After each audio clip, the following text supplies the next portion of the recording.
Hey Rosario, how are you? I hope you're fine. I will try to summarize my research project in only 3 minutes. Okay.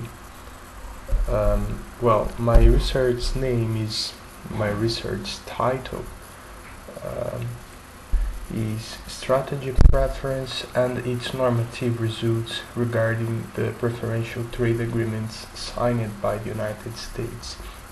Analysis of the U.S. actions regarding the property international regulation.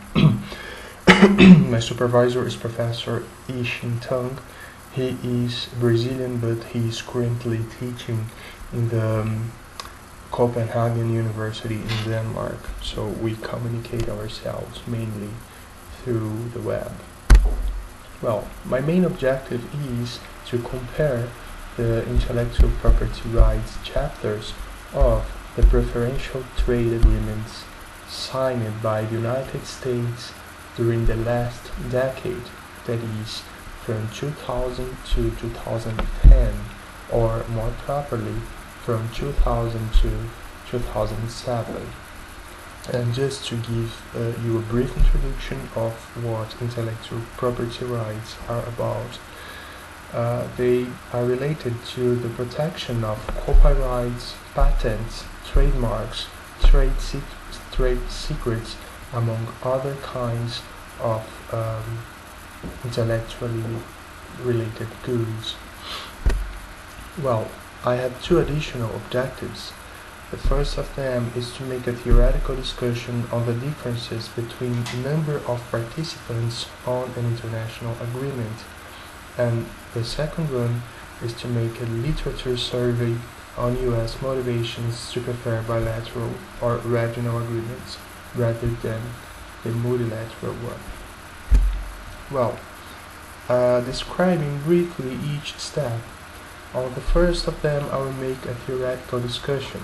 That is, I will review the theoretical literature in order to find out what are the characteristics intrinsic to agreements with just a few participants or with just two participants from agreements where virtually all countries of the world participate, that is, the multilateral ones.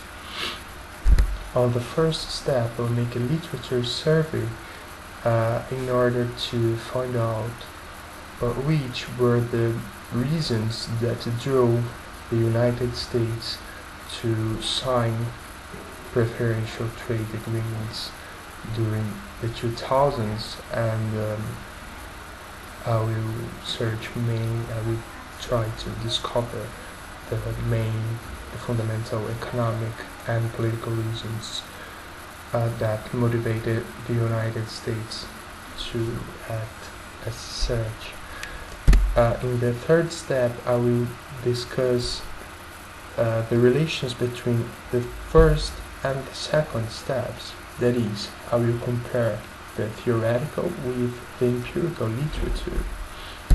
In the fourth step, I will make a comparison between the intellectual property chapters of the preferential trade agreements signed by the U.S.